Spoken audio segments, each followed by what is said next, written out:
So guys, Marvel की upcoming movie guardians of the Galaxy 3 के 2 trailers अब तक रिलीज हो चुके हैं और ट्रेलर्स देखकर काफी कुछ रिवील हो चुका है, जैसे कि मूवी किस बेस पर होगी, मूवी के अंदर क्या कर्म कांड होगा, क्या क्या कैरेक्टर्स मूवी के अंदर होंगे और यहाँ तक कि ट्रेलर को देखकर यह अंदाजा लगाया जा सकता है कि मूवी में इस बार किसकी भेंट चढ़ने वाली है। और जैसे कि आप सभी को मालूम है कि जो हमारे जेम्स गन भैया हैं, वो जब तक किसी को मूवी में टपकाए ना तब तक उनको मजा नहीं आता, लेकिन इस चीज का असर हमें बॉक्स ऑफिस पर बहुत ही गहरा दिखाई पड़ता है। और अगर अपने guardian of the Galaxy movie series को फॉलो किया होगा तो आपको ये बात जरूर पता होगी कि guardian of the Galaxy volume 1 में हमारे सबके चहेते ग्रुप को टपकना पड़ा था, और वहीं guardian of the Galaxy volume 2 के क्लाइमैक्स सीन में योंडू को अपने आप को सैक्रिफाइस करना पड़ा था। तो गार्जियन ऑफ द गैलेक्सी के इतिहास से ये तो कंफर्म है कि मूवी के अंदर कोई ना कोई जरूर टपकने वाला है। तो अब देखना ये होगा कि आखिर इस बार किसका नंबर है।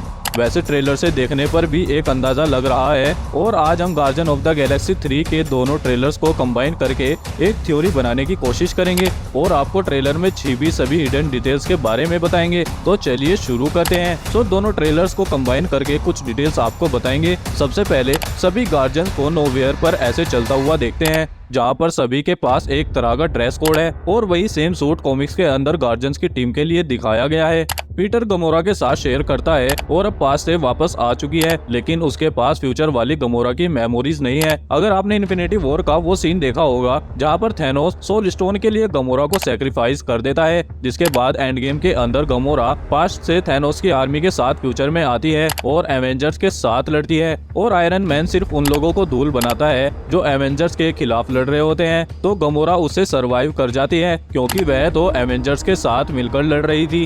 इसके बाद एक सीन में हम नेबुला का न्यू आर्म देखते हैं, और वही दूसरे सीन में इस आर्म को एक स्वॉर्ड में ट्रांसफॉर्म होता हुआ देखा जा सकता है। अब इसके अलावा इसके अंदर बहुत सारी और एबिलिटीज भी हो सकती हैं। ट्रेलर देखने के बाद एक चीज नोटिस की जा सकती है कि शायद हाई इवोल्यूशनरी, जो कि लिविंग थिंग्स का हाइब्रिड बनाकर उनको स्मार्ट और पावरफुल बनाता है, इस फिल्म का मेन विलन हो सकता है। और जब हम ट्रेलर्स को थोड़ा गौर से देखते हैं तो इसके भी 2 फेसेस हम सभी को देखने को मिलते हैं, जिसमें से शायद एक तो पास्ट का होगा जिसके अंदर उसको नेचुरल फॉर्म में दिखाया जाता है, और वहीं दूसरा फेस फ्यूचर यानी कि प्रेजेंट का होगा, जिसके अंदर उसने खुद को भी एक हाइब्रिड में कन्वर्ट कर लिया है और इससे वो और भी ज्यादा पावरफुल बन चुका है।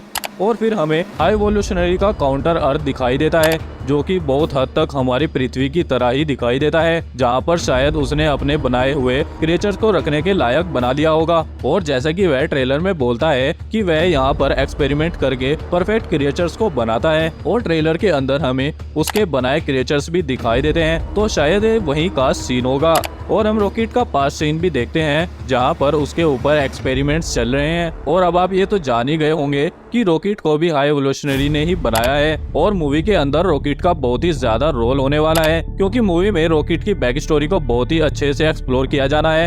क्योंकि हम यहाँ पर 89P13 लिखा हुआ देख सकते हैं, और ये नाम रॉकेट को हाई इवोल्यूशनरी ने ही दिया है, और इस नाम की झलक तो हम गार्जियन ऑफ द गैलेक्सी के फर्स्ट पार्ट में भी देख सकते हैं। यहाँ पर एक स्क्रीन पर रॉकेट का नाम सब्जेक्ट 89P13 लिखा हुआ देख सकते हैं, और यहाँ पर हम पीटर और उसकी टीम को हाई इवोल्यूशनरी के हेडक्वार्टर्स में जाते हुए देख सकते हैं, और यहाँ पर जाकर पीटर और उसकी टीम हमला कर देते हैं, जिसके बाद उन्हें वहीं पर कैद कर लिया जाता है। साथ ही यहीं पर हमें एक प्रिजन एस्केप सीन भी देखने को मिलेगा, जैसा कि फर्स्ट मूवी के अंदर हमें देखने को मिला था। इसके बाद अगर आप गौर से देखो तो हम सेम कैमरा मूवमेंट मार्वल्स की कई मूवीज के अंदर देख चुके हैं, जैसे कि एवेंजर्स में, एवेंजर्स एज ऑफ अल्ट्रॉन में, और even guardians of the Galaxy volume 1 के प्रिजन एस्केप सीन में भी सेम कैमरा मूवमेंट यूज किया गया है, और साथ ही साथ सेम फाइटिंग स्किल्स यूज की गई है जो कि वॉल्यूम 1 के अंदर की गई थी। वही सेम तरह से रॉकेट ग्रूट के शोल्डर पर से फायरिंग करता हुआ दिखाई देता है। फिर हम क्रैगलिन को भी एक शॉट में योंडू के यागा एरो के साथ देखते हैं, और अगर आपको याद हो तो वो योंडू के यागा एरो को गार्जियन ऑफ द गैलेक्सी 2 से ही कंट्रोल करने की पूरी कोशिश में था। यागा एरो का पूरी तरह से यूज करता हुआ दिखाई देगा।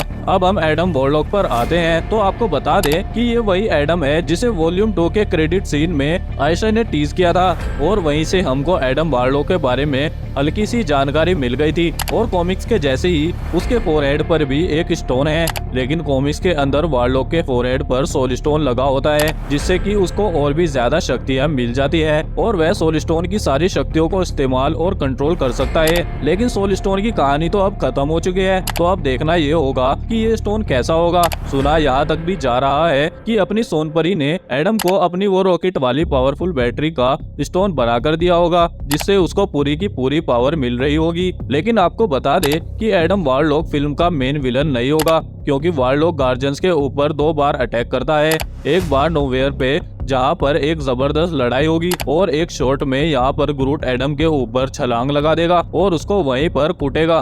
और वहीं दूसरी बार काउंटर अर्थ पर, जहाँ पर रॉकेट बहुत बुरी तरह से घायल हो जाता है और गमोरा रॉकेट को लेकर वहाँ से भागती हुई दिखाई देती है। लेकिन at the end Adam warlock guardians के साथ ही मिल जाता है और उनके साथ ही लड़ता है। इसके अलावा हम रॉकेट भाई की मैडम लाइला को भी देखते हैं, जिससे रॉकेट का कुछ चक्कर बक्कर रहता है। और अगर गौर से देखें तो लाइला का आर्म किसी मेटल का होता है, तो ये तो पक्का है कि हाई एवोल्यूशनरी ने लाइला पर भी एक्सपेरिमेंट्स किए हैं। और ऐसा हो सकता है कि रॉकेट और लाइला दोनों एक दूसरे को वहीं पर मिले हों। और इसके बाद ट्रेलर के एक शॉट में देखे तो एक अजीब सा क्रिएचर हमें देखने को मिलता है, जो कि गार्जियंस की टीम का हिस्सा होगा। अब इसकी क्या एबिलिटीज होगी ये तो मूवी देखकर ही पता लगेगा, और इस क्रिएचर का नाम ब्लर्प होगा। साथ ही साथ हम इसको इस नोवेयर वाले सीन में गार्जियंस के पीछे चलता हुआ भी देख सकते हैं।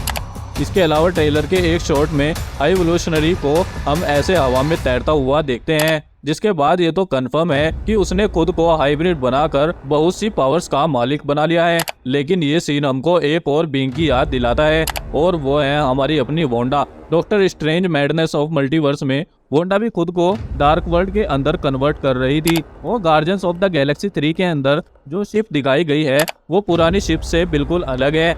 ऐसा लगता है कि गार्जियंस ने खूब खर्चा करके यह शिप बनवाई है, क्योंकि आज तक इस शिप को पहले कभी मार्वल्स की किसी मूवीज में नहीं दिखाया गया है, और ना ही गार्जियंस की मूवी में इसका कोई सीन है। आपको बता दें कि इस शिप का नाम बोवी है, जो कि खुद जेम्स गन ने प्रोनाउंस किया है, और ये नाम सिंगर कंपोजर डेविड बोवी के नाम से लिया गया है, क्योंकि ये जेम्स गन के सबसे फेवरेट म्यूजिशियन है।